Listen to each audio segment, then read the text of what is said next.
Nadel Soufir, bonjour. Bonjour.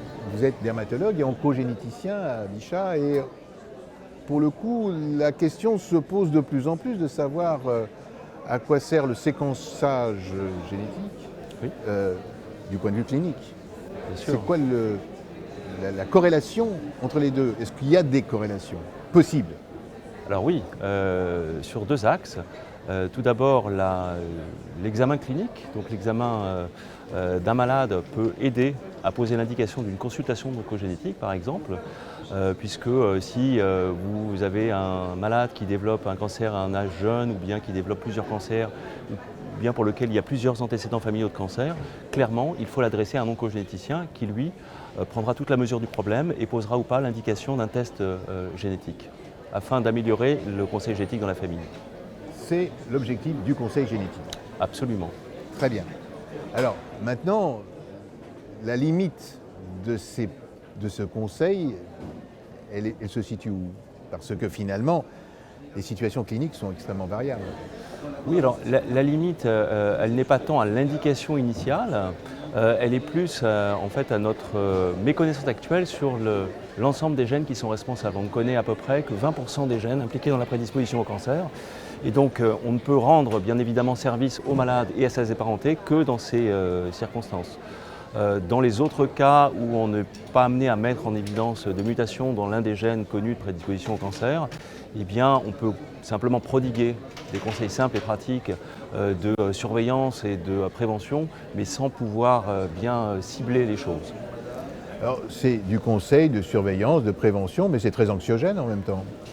Alors, beaucoup moins qu'on ne le croyait initialement, puisque les grandes études épidémiologiques montrent que énormément de patients, à partir du moment où vous mettez le doigt sur quelque chose qui est actionnable, soit en termes de prévention, soit en termes de dépistage, au fond, ne déclenchent nullement d'anxiété.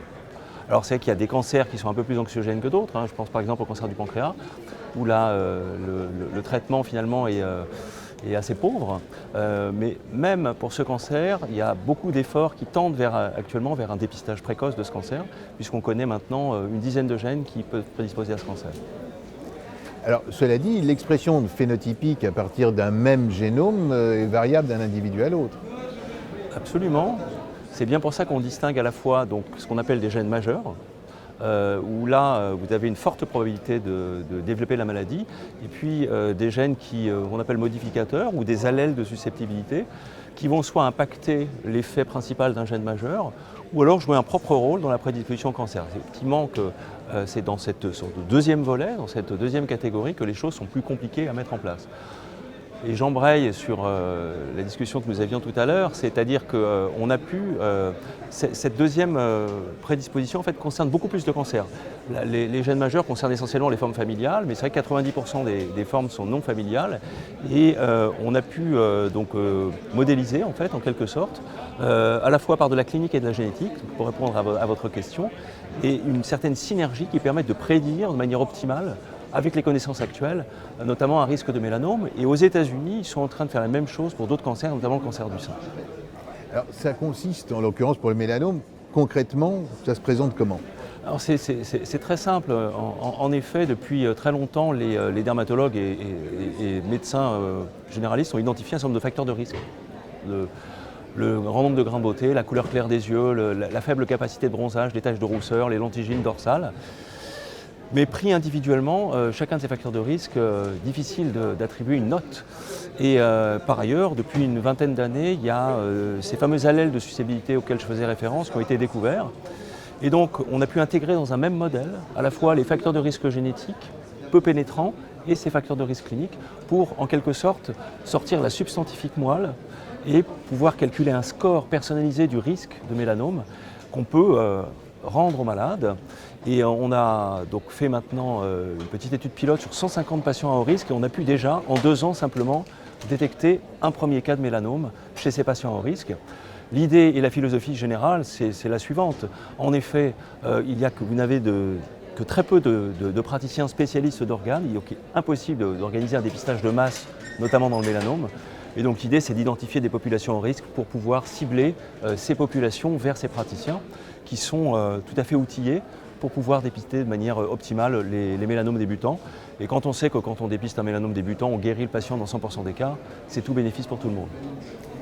Autrement dit, les patients qui vous sont adressés, ils ont quel profil Pour ce test-là, pour ce test-là? Pour ce test-là, alors ça peut être un patient tout venant qui a envie de connaître son risque. Il faut bien entendu, pour respecter la législation, qui passe par son médecin traitant qui lui prescrit le test. Mais ça peut être parce qu'il y a eu un cas de mélanome dans la famille. S'il y a eu 2 cas, c'est plus du ressort du test, puisque là, à ce moment-là, il doit être adressé en consultation d'oncogénétique à l'hôpital, puisqu'on est à ce moment-là dans le cadre d'un mélanome familial, ou quelqu'un qui, par exemple, a un facteur de risque et veut quantifier au mieux son risque, ou quelqu'un qui travaille en extérieur, je pense notamment aux agriculteurs, aux pêcheurs, aux ouvriers du bâtiment, qui ont un risque supérieur du fait de leur comportement vis-à-vis des UV à la population générale. Et donc c'est vrai que l'idée d'avoir un risque, une idée globale du risque personnalisé chez ces patients-là est bien entendu importante. Alors, je vais poser la question à l'envers. Finalement, ce sont souvent des patients plutôt anxieux qui viennent vous voir. Alors, c'est soit des patients anxieux, soit des patients qui ont envie de savoir parce qu'ils connaissent l'outil du test. En fait, c'est l'offre qui crée la demande également. Bien sûr. Et donc, ça dépend de la manière. Et c'est vrai qu'on est, dans cette médecine du 21e siècle, on veut absolument mieux prévenir, mieux guérir, mieux dépister, avec un impact moindre de traitements lourds chez les malades et un impact moindre en termes de coûts pour la santé publique. Donc on essaye par ce modèle, ce premier test, puisqu'il y en aura d'autres, je l'espère, derrière, de mettre l'accent sur ces 2 voies. Donc une démonstration de coût-efficacité intéressante.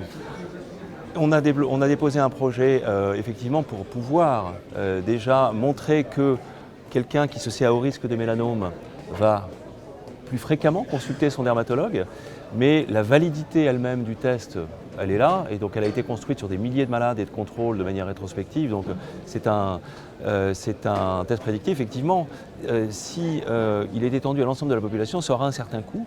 Il faut bien entendu mettre en balance le coût d'un mélanome métastatique. Il faut quand même savoir qu'avec les thérapies actuelles, au bas mot, sans compter les frais d'hospitalisation, rien qu'en termes de molécules, c'est 300 000 € par an pour un malade. Voilà. Après, il n'y a pas que ces problèmes de coût, il y a aussi un problème moral. Et donc, savoir, sachant qu'on a quelque chose à proposer, pouvoir dépister tôt, c'est évidemment rendre service à une personne. Merci infiniment. Je vous en prie.